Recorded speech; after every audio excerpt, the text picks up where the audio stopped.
Welcome back. So in this lecture, let us solve some problem or solve a task to clear up our doubts regarding class and object.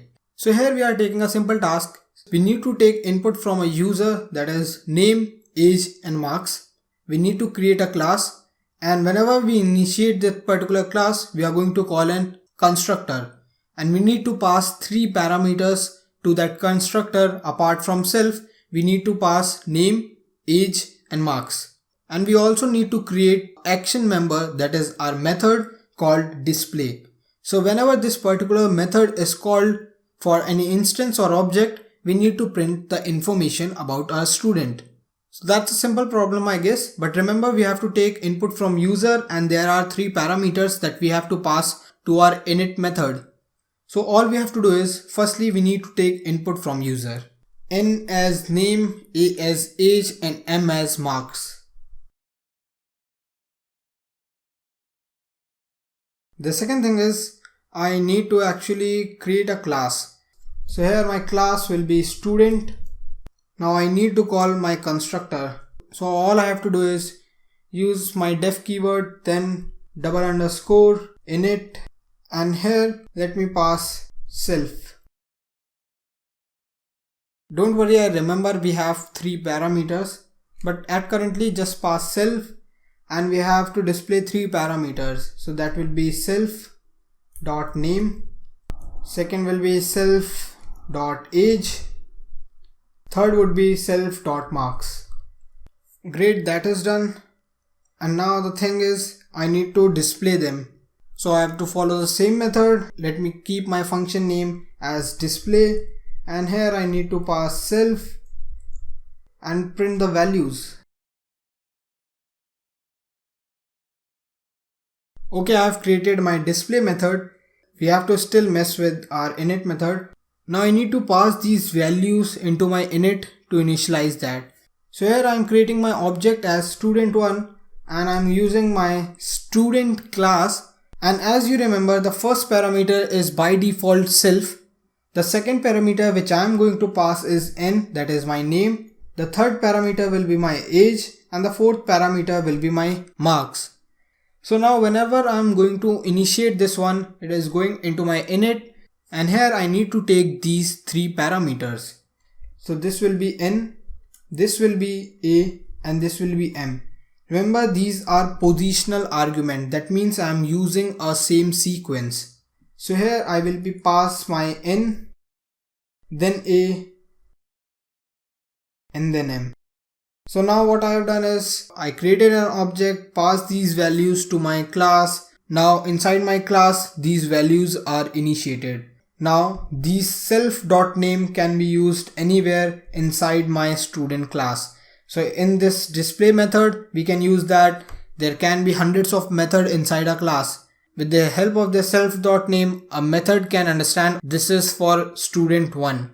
If I'm taking S2, so this is for student 2. So that is why we are using self. So all looks good now. Let me run this one. I guess we are not calling this display method at this point of time, but let me run this one. We are going to get a blank output. So it's asking my name, age, marks. So I haven't got any output. So what actually happens is, if we look at from top to bottom, it took my information, then it declared the class, then it created the instance of S1, and when we created the instance of S1, it took the value and stored them in our memory location. But nothing happens because we haven't called this particular method. So here if I call s1.display and if I clear this up, run this program again, let me give these input. Now you can see this works. I gave my input name, age and marks. I got my result of displaying. That works fine. Now we are taking arguments passing to the parameters. But remember, during our function section, we have talked about few things. About our default argument, about our positional argument, about multiple variable arguments. So we have to follow that also. So what if instead of taking these, I can just pass name here at this point of time. So let me pass. So we need to play with parameters and argument now.